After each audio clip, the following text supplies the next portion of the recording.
Almost everyone is now talking about toxic lyricali. Toxic lyricali. Toxic lyricali. Toxic lyricali.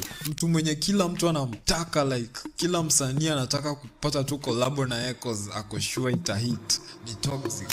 It's performing all over the country, even in high schools. Okay, fuck. Ongore enyewe amesanif style yake. It's so clean. Look, nasikia hiyo audio tu hadi kwa masikio ndani huku kwa nerves. Napanga. And suddenly, every artist wants a collab, but when they're denied, they get bitter. Yako pia najitarudi chini. Yeah. Kesha mtu mwingine atamka in the front bench.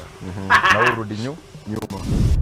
Almost every single song is done has hit more than 1 million views. Chinje has 11 million views, Backbencher almost 8 million views, Magnificent 6 million, and there's more. But today, we're not here to talk just about the views. We're here to talk about how he did it. How did he rise from Kayole 1960 to become the person we know today? Let's talk about it. Okay. Okadoba manze ni toxic lyricali represent. Damn. Naona tunasemanga invest in youth talent. That's why mimi nilihama Manu, by the way. That's why nilihama Manu. By the way, sijawaambia, as of 2 weeks ago mimi nilimalizana contract yangu ya Manu. I've pulled a figo. Nimepull a figo. Okay? Nimeenda Arsenal cause nataka kuona system. Honestly, kama una support Manu, I'm sorry. If you're still supporting Manu, I'm sorry. Hakuna kitu ina change. Okay? Mimi nimeingia Arsenal just because I can see a pattern, I can see a system. Hata kama mtasema hawana caps, okay? Mimi nimefuata Basmati, nimefuata Trossi, na nimefuata Eberechi Eze, okay? This is why you should invest in youth talent, academy talent.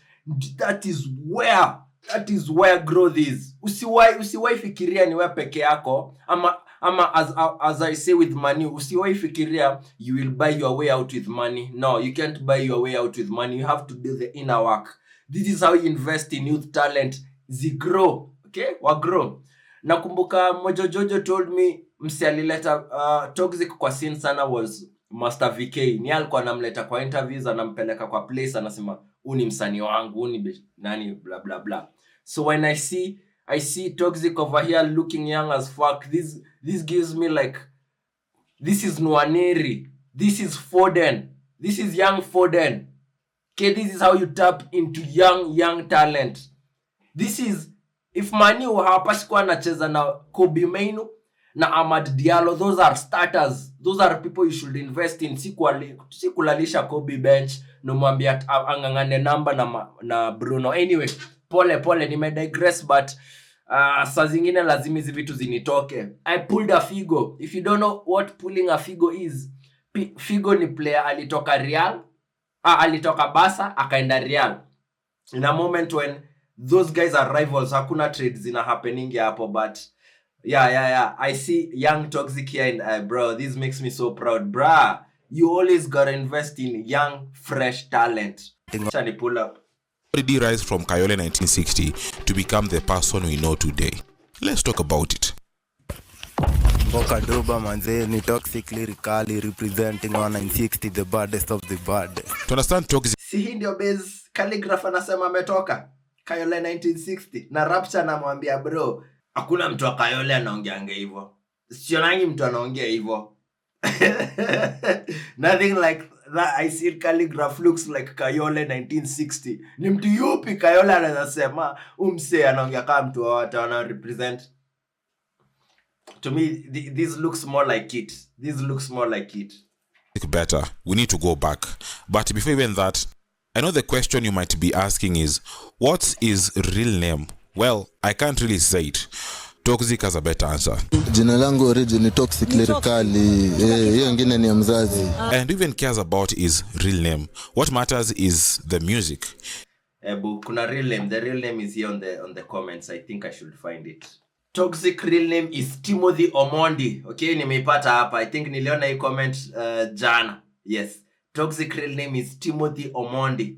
Master VK is also from Kayole. Nimekuwa nimemwambia Master VK, according to my other sources, aliniambia niende alikuwa anakaa kimleta kwa scene. Damn, hii video itakuwa refu kama hata sijasonga. Wacha niacha kuongea. What? Bidhe kwa the same interview hii umeona hapa. Okay? Hii hapa. Toxic has a better answer. Jina langu On this same interview enye alifanya na aka Kapeng. Dem siju ni wa SPM mama na Pulse. Toxic alisema backbencher alitengeneza na 30 minutes. Backbencher alitengeneza na 30 minutes. If that's true or false, I don't know. But hit songs, you can't go into the studio and say, leo tunatengeneza hit song. Hit songs you tengenezeka as a byproduct. Okay? That he said backbencher was made in 30 minutes. Follow me. I'm a reliable source. ni toxic lyrically. Yeye ni mzazi. And even cares about his real name. What matters is the music. Few people know that Nyashinski's real name is Nyamari Ongegu, or that King Kaka is actually Kennedy Ombima. People just enjoy their music. You get the point.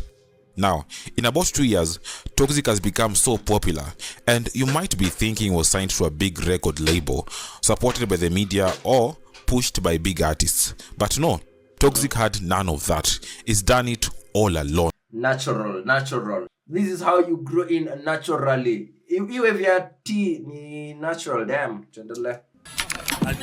Yo, man on the left, check.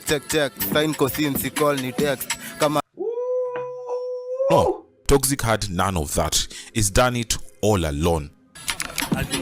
yo, man on the left, check. Sign cosine, call ni text. Kama round ujaribu kumess, so I haven't on a next. Ukijaribu kuharibu chain na kinenda left, wezi kuwa safe. Kani bag, chase. Distraction, tapigwa neck.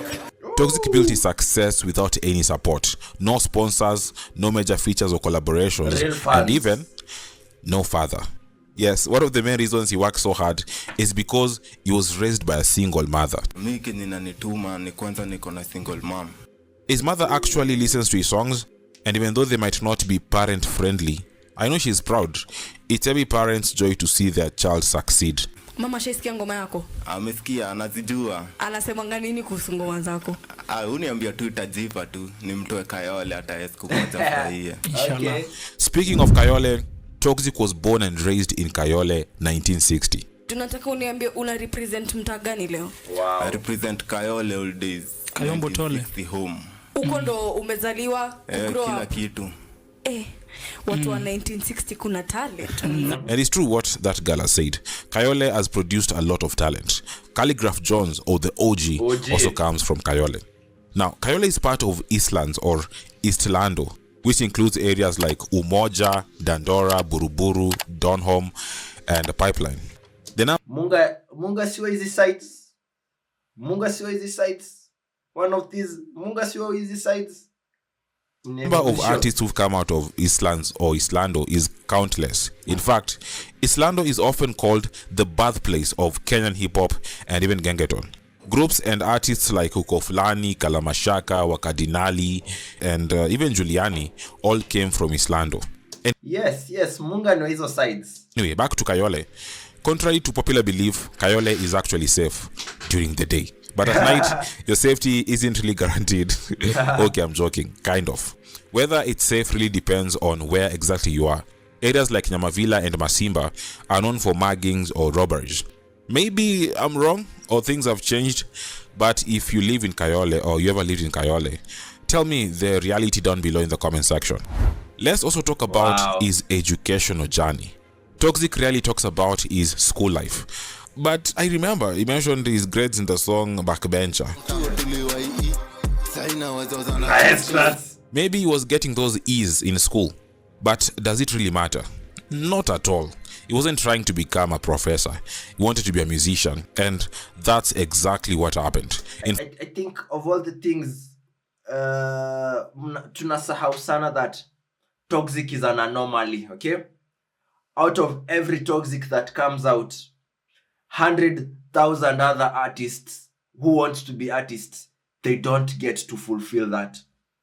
Toxic is an anomaly, bro. Toxic is an anomaly. For each Toxic that comes out, kuna watu kama wengine 50k, kuna watu wengine ka 100k. wenye walikuwa nataka kuwa wasanii na hizo hopes tu inakuwa hard life ina come in between and it gets in the way. Toxic is an anomaly. Anyway, his music journey began back in high school at Kayole South Secondary School. According to Toxic, he was the baddest artist in the entire school, or as he put it, yeye ndo alikuwa mbaya chuo yote. Mimi ndo nilikuwa mbaya chuo yote. Mimi ndo kwa malo. Wewe ndo ulikuwa ule mbaya zote. His name Toxic Lyricali actually came from high school. He got the name Toxic from his friends, and the word Lyricali he gave himself. Toxic nilipewa nikiwa chuo na Mamorio. Lyricali ni mimi nilijipatia kwa ile harakati ya kuandika mimi. Hii ni interview alifanya na Drill Digest. Aki break down I think lyrics za Chinje. I think aki break down lyrics za Chinje. Man, honestly watu ndio ukupea nicknames when you think about it. Like for me, people call me DJ. Okay, hata ukiniita Danny ama uniita James, it's kinda hainihit akili yangu. Watu walikuwa nilianza kuitwa high school DJ just from my two names, Danny James. So it's usually people who give you those names and then something just comes up. But crazy. Wow. Toxic anasemendi alikuwa mbaya high school ama kwa shule nzima. Honestly, you gotta invest in youth talent. It doesn't come out of nowhere. You are the same person. Iyo nyota lazima inaanzanga from way back. Let's go on. Sorry again. Ongori, this is a very well documented, very well pieced together piece of inikali sana. Kasikia tu ni deadly. Chuo ilikuwa Kayole South Secondary School. Now, besides being the baddest in music, he was also the baddest in something else. Football. Yeah, he used to dream of becoming a footballer when he was a kid. And he loved football and was actually talented from a young age. But in high school, things began to change. His love for music started taking over, and soon, the dream of being on the field turned into a dream of being on stage. Around 2019, he officially began his music journey and decided to focus fully on it. Starting out as a new artist is tough, especially when you come from a place like Kayole, where opportunities are limited. You know, there you don't have money, you don't have connections, but that didn't bother Toxic. For him, he knew that the only person who can save him was himself. And just to add on to that piece of information hapo, necessity is the mother of invention. Ule mtu ana resources, the person who has to create something out of nothing, that's a bad man. That's a bad man. Necessity, bro. When your back is against the wall and you need to do anything to get out kwa your situation, bro, that's here ndio kitu spark the creativity. When you have nothing to lose, you're the most creative. Huo ni msembaya. Actually, it's something that is iko kwa hii book. 33 strategies of war. Okay, kuna chapter inaitwa the death ground strategy. Okay, you can't bypass it. Death ground strategy, it's whereby you are left without options and your back is against the wall. Nyi kama army mko trapped in a valley, mko katikati ya msitu kwa valley, opponents akuko juu, you have to be creative. It's what it talks about. Lazima make something out of nothing. Yani kama life ekupush, there is very little reason for you to be creative, to try to get out of a situation. Lazima vitu zikupush. Lazima uko in a situation where lazima unataka kutoka hii situation. That's where the magic happens. That's where the beast is created. Dogo skingojea. Dogo ni consistency kwanza kama upcoming. Kujituma siku yote. Na kutoacha kutegemea binadamu. Binadamu ni wale. And I think nasema binadamu ni wale. Usitegemea watu. Usihitaji kucreate. Uwezi kwa msanii unadependia collabs ndio uendelee. Collabs are good, and I'm also thinking Toxic should be thinking about 1, 2, 3 artists that he should collab with. Wale watu naturally anaendanisha nao, but hawezi tegemea binadamu hii design. Fuck hii video. He doesn't believe in depending on other people or collaborating with big artists to succeed. Yeah. So he never waited. He just started. Even when he didn't have the money to record, he kept writing the lyrics, believing that better days were coming. And they came. When he began, he started as a solo artist and later joined a group, but eventually went solo again. nilianza usanii one man. Kwa njia tukakuja tukapatana na crew. Tukadisperse ndo tena nikaingia sasa solo artist sasa. And even as a solo artist, he has done wonders. I mentioned he began music back in 2019, but he only started going to the studio, a real studio, at the end of 2022. That's about 4 years of waiting, just imagine. Maybe he was waiting for the right time or to save enough money for studio sessions. Most people would have given up if they were toxic, but Toxic never gave up. He truly believes that music is a personal journey, and as an artist, you have to show up every single day. Not just as an artist, even in life, you have to show up every single day. Every day. He posted his first song on YouTube at the end of 2022. The song is called Long Story, released in October 2022. It's a catchy song that fans loved, which later pushed him to make a video. But interestingly, the video was released 3 years later in February 2025. What? It might not be one of the biggest hits, but it still got some attention or recognition even from kids. Ananisho kijana dai kutinga nataka nishavisha kimalizo. Situlielewa na mande. Hapana. Akili nimebadilisha. In 2023, he dropped more songs like Forgive, Mask Shang, Chargy, and Seize. The videos for some of the songs might not have been the top quality, but remember, it was just starting out. For the perfect conditions. You can't wait for the perfect conditions. Bedhe ndio shida ya watu wengi. You wait for the perfect conditions, na as soon as uko na hiyo mentality inamaanisha the perfect conditions ndizo zinahitajika for you to succeed. Okay? Ni wale watu wanafikirianga ndio nianze let's say I want to get into content creation, I want to do YouTube, I want to do TikTok or nini or something, okay? Ni wale watu wanaamini wanahitaji kuwa na the latest phone, wanahitaji kuwa na the best idea, wakuwa wameandika nini na. You start with what you have, you start where you stand, and better tools will be found along the way. Acha tu niache. Niko na gems. From Kayole, and for someone coming straight from that particular place with zero sponsors, no big connections, and limited resources, that's something to respect. Now, the songs he released between 2022 and 2023 didn't really go viral or hit mainstream media, but in Kayole, hey, this guy was a superstar. He was one of the most popular underground artists in the area, but he didn't stay in the underground for long.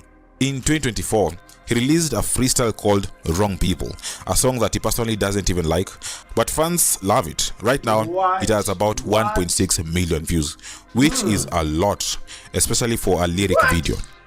Now, things changed in July 2024 after releasing Thagnificent. As we're talking, this song has about 6 million views. And remember, that's just on YouTube.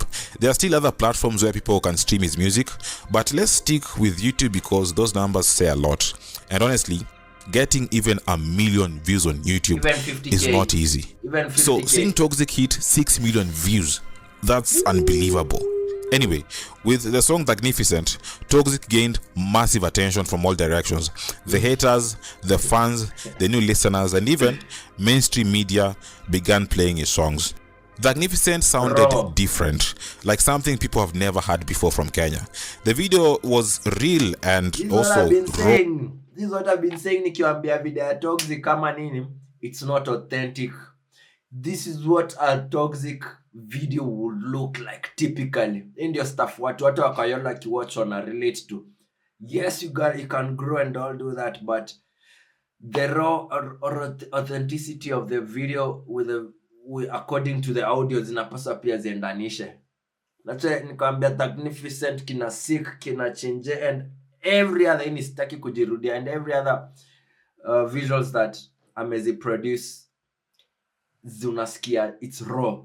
Ukiona visual unasikia it's raw, but it's crazy akisema the fan base was there in Kayole. That's how you grow your fan base. You gotta grow it one by one.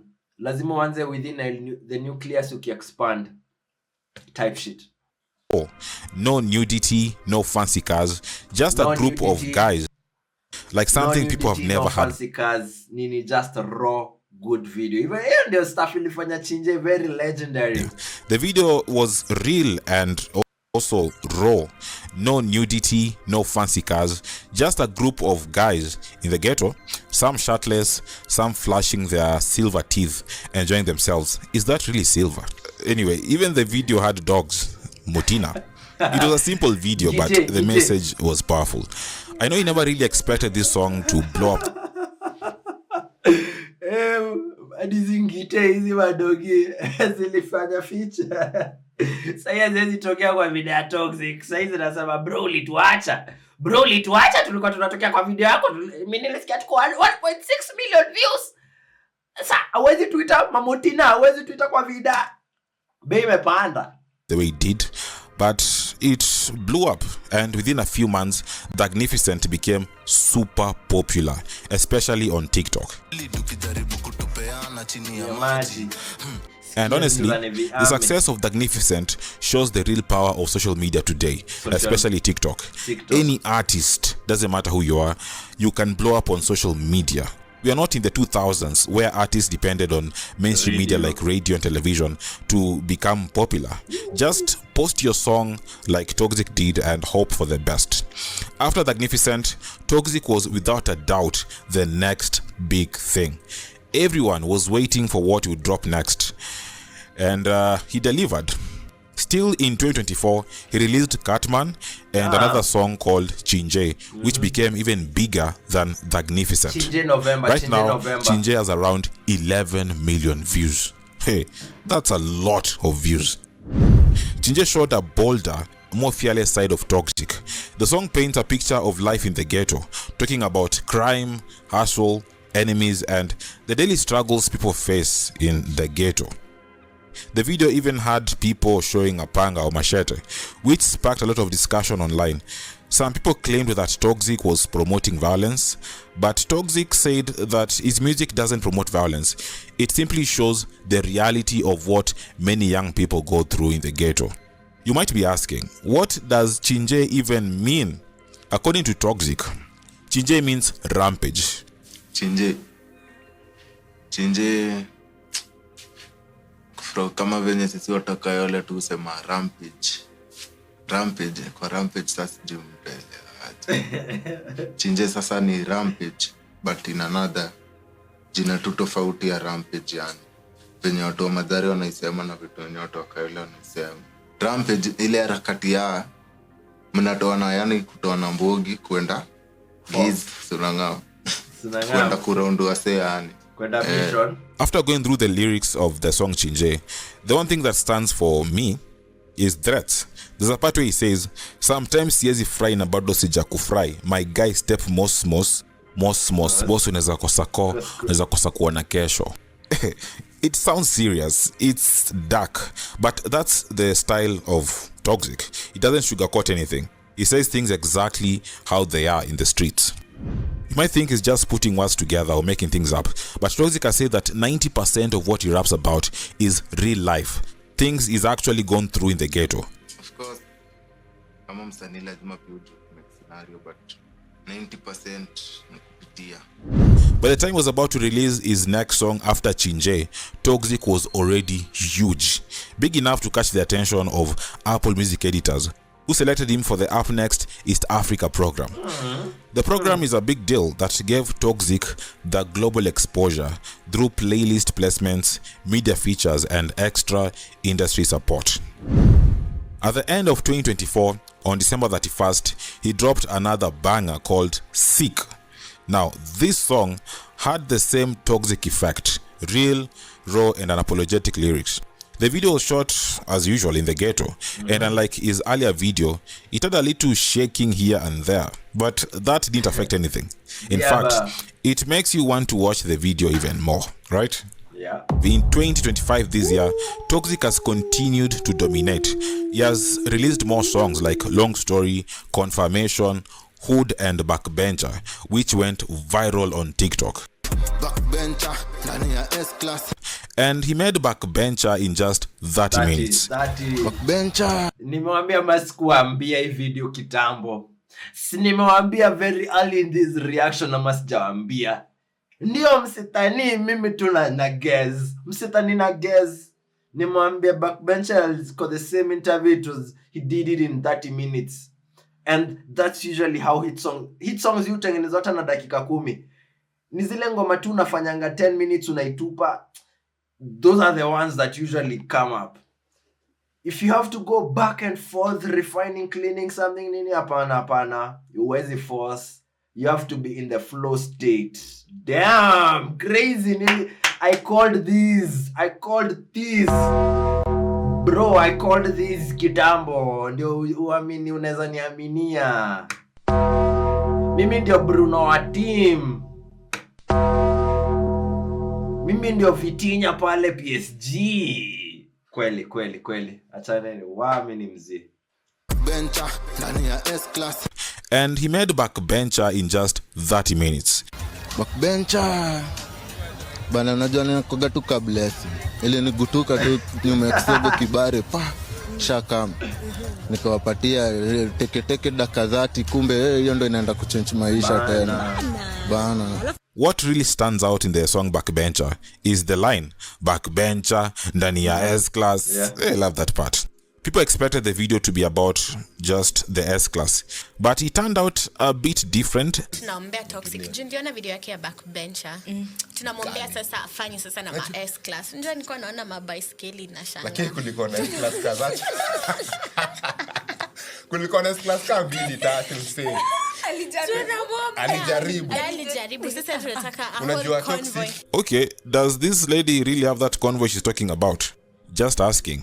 Anyway, after the success of Backbencher, Toxic Lyrically did something no one saw coming. He surpassed Bien to become the most streamed artist in Kenya on Apple Music. Backbencher even hit the #1 spot on the Apple Music chart in Kenya. To show you just how big this song was, let's watch this clip. Backbencher ndani ya S-class, Backbencher ndani ya 00 mileage, na speedometer inachezea 260. Samahani kwa hapa ametukuka. Ini ni Kitale. Ogori acha kutukuka hapo, ametukuka. Ini ni Kitale chukua hii clip kupromote blankets and wines. Ogori hapo umekuka ase. But I see it adds up. Umesikia ali overtake Bien? Ali overtake Bien as the most streamed artist on Apple. Now I'm telling you, that's just not the case. I'm telling you, on YouTube, Bien his highest, and I even showed you in these other kwa hii video nimefanya juzi. The maximum Bien has done is 5 million. Na hii ni time ya All My Enemies Are Suffering. That's July. I hope mnaona screen yangu, sitaki kuedit later. This was in July, 5 million. Before that, Bien zikipanda sana ni 3M, and this is as a solo artist. Siwezi taka kwenda kusearch Sauti Sol, that will be unfair, okay? Na nikaonyesha tena Toxic, his highest month was it October or August, where he did 11 million views. Alifanya hizo views za Mario. Mwachane na mimi I'm just the most unreliable source. Naonesha in daily he's averaging 200,000 streams. 200,000 streams daily. Last 30 days 6M. No hizi ni kushuka zimeshuka. This was the highest was in August, where he did just under 12 million views. Sahi zinarudi. Sahi September he did 7M. Bro, those are dream figures for anybody. Hata Lingugi, hata Moafa party hizo iko nini? Awapeti.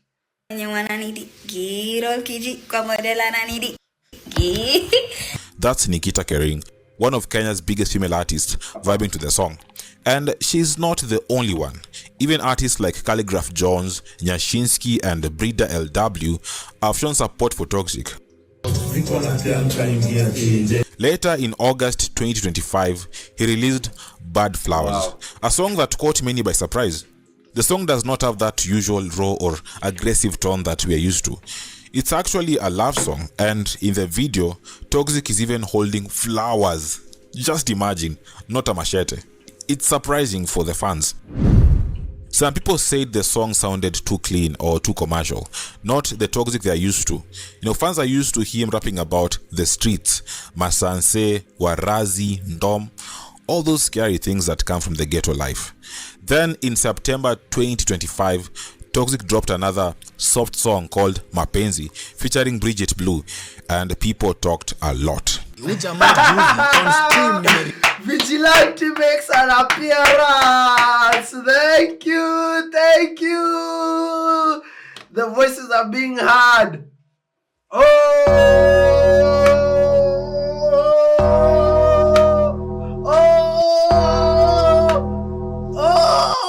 Vigilante just made his debut. He just made his debut. People talked a lot. Jamaa juzi on stream nimereact ametoa ngoma mpya na sijui kadem kanito Bridget Blue, and I was like, oh damn, she sounds like a good singer, but Toxic alikuwa the odd one out in that music. Nimeshinda ku move on, aisongine kama damu imeklot.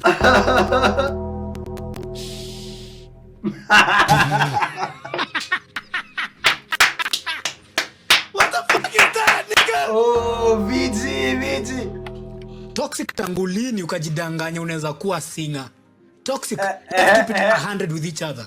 Wewe si singer, you're a rapper. Na wewe ni mtu wa kutuimbia gangster rap. Mimi nilishtuka huyu jamaa amekaa chini akajichocha yeye anaweza kuwa BA na tena kufanya melody. Bro. Now this guy may or may not have said things that everyone agrees with, but we live in a democracy. Everyone's allowed to have an opinion. Personally, I think Toxic was just experimenting and trying to grow.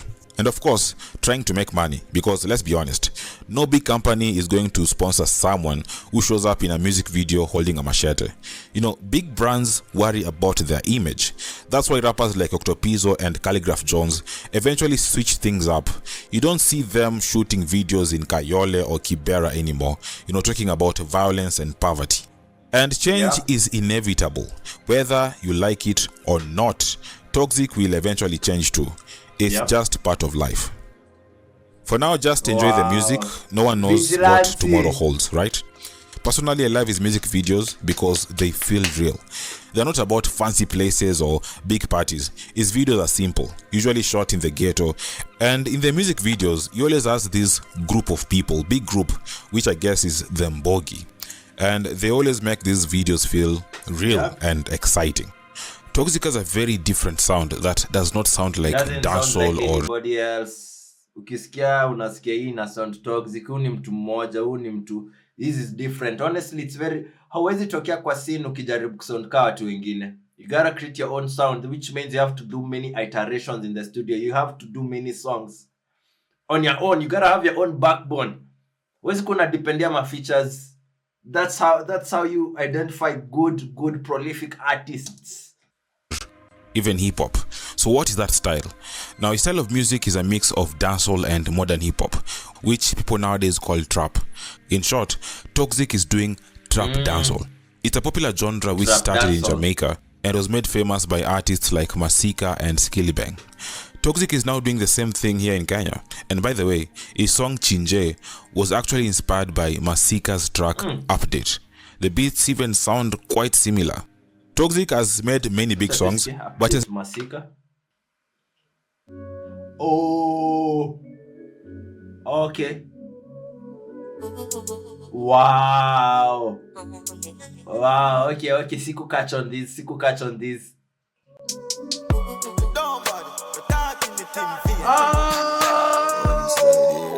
What? Roll up on next grade. One crocodile, pussy them a pet snake. Run with me style, you give them a update. Move. Wow. Okay. Nimeadi hiyo kwa chat GPT yangu kwa servers. Nimeiongeza kwa servers. He's never done any remix and he says he never will. For him, once a song goes viral, there's no need for a remix. In fact, he prefers creating a brand new song from scratch instead of redoing old songs. Another thing about Toxic, some may call it weird or let's say different, is that he's not a big fan of collaborations. Some fans have been asking Toxic to work with other big artists, but he hasn't done it yet, and Toxic doesn't really see the need of doing that. Kolabo mimi ndo nitawatafuta. Wewe ndo utawasaka. Mimi ndo nitawatafuta. Honestly, he's already getting the same views or even more than these big artists. Understand, views may not always prove who's the Not best, everything. but in today's world, numbers matter. That's why some people buy views, you know them. You know. Still, You know, not why- Ongori amesema that's why some people buy views, you know them. Na nikwambia K Jones na Octopi I among others. Working with big names doesn't mean he avoids collaborations completely. He's worked with several artists like Master VK, Mauru Gwash, and Ebola Mkuu. Many people, even fellow artists, have criticized his decision not to collaborate often or work with others, calling it arrogance. But is it really arrogance? Usijifeel sana. Fame huisha. Watu ndio mali. Alafu most of all, punguza kiburi. Punguza kiburi mtu wangu. Yaani unajua uko na talent, sajame kufungulia njia, mambo inaenda poa. Ndio masaa inafaa una shake hands na watu, unajua kuishi na watu vizuri. Ndio uje kusurvive hii industry. Badala utafute watu kama Paroti niulize ni aje, umesurvive aje game mpaka saa hii uko relevant hivi. At the end of the day, an artist should do what he wants, whether it's collaborating or not. It's a personal choice. Toxic has even responded to these critics, saying, where was all this advice about collaborations when he was starting out? You know, these same artists and the fans calling him arrogant were nowhere to be seen when he was struggling back in 2019. Si mafans. Mimi sijaonyesha kiburi. Wasanii ndo tunasumbuana huku mtandao. Wasanii muimbe mwachane na mimi. Haya. Mimi amkuwa na mimi nikiwa chini. Sasa nikiwa juu pia usikue na mimi. Namba ni jamu sijaibadilisha. And it's not just the collabos, even interviews. Toxic doesn't appear in just any interview. It has to add value to him. He prefers interviews that contribute meaningfully to his image or artistic direction. In August this year, Toxic made headlines for turning down an interview offer from Oga Obina. Because Obina ni swara. He's just views chasing. Hatafuti ati venye mtagrow ama nini. Zizi Obina just looks for the next view tuende to the next person. Pana, his views farming. No, huo ni swara. He felt the platform didn't align with what he wants for his brand. Yeah, I think I reached out to Toxic Lyrikali. Yes, I did. And we even spoke. I think I also have his number. And he said at the moment kidogo iko aligned na nini yake. Actually, that's what he told me. Yeah, we spoke with Toxic and he told me kidogo the interview that he wanted to do was more of a musical interview. That's exactly what he told me. It's not sikuchekacheka ovyo. Yeah. But if it's meant to happen, it will happen. Now let's go back to his music. Okay. There's a term or a word he often mentions in his songs, Mboka Doba. So what is Mboka Doba? For lack of a better word, it's like a movement or a team that Toxic is building, where he's also signing other artists. Now Mboka means work, while Doba means song. So Mboka Doba simply means music is the business. His career hasn't been without controversy. One of the biggest one happened in August 2025. Now, Toxic went to perform at the State House in Nairobi, and during that event, he was told to say the two-term slogan by John Kerry, which annoyed many people. Nataka uniambie tutam kwenye microphone, itisha tutam kutoka Nairobi. Tunasema aje? Ati tunaisema aje? Mboka Doba siku zombo. And some people are accusing Toxic of aligning himself with political agendas. Hope Amelipa generation wealth, cause I ain't listening to that shitty music again. Okay, time to cancel him. I think musicians should stay neutral. There was even a plan to cancel Toxic, but that plan didn't work. And Toxic later clarified that he had been coerced into saying that slogan and never intended to make a political statement. Now, recently, like 3 days ago, he dropped a new song called Euphoria. It seems to be a response to all the haters and critics with the line, "Wana boronja sana tukipatana inakuwa ni euphoria." I think that's the best way to end this video. Yeah, subscribe if you haven't. And if you have, thank you so much for subscribing. Also, let me know what you think about this video down below in the comment section. And with that said, let's meet in the next video. Ongori, that's a masterclass. That's a masterclass. Acha mimi nikupe maua zako. That's a good compilation.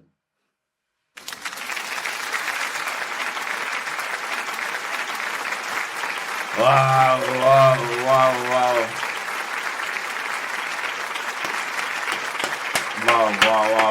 Very well researched. Honestly, if that isn't real, if that doesn't make you realize, man, you have to build this shit from scratch. Miss Dreamy inakushow. You can't rush greatness. Lazima itengeneze, and you gotta have your own backbone. You gotta have your own values. So I hope you enjoy hiyo. Man, izeni nimewapeleka for 1 hour, but this is one of the rare things that you'll find on this platform. Hizi ni vitu zina align na hii kitu. So tuonane on the next one.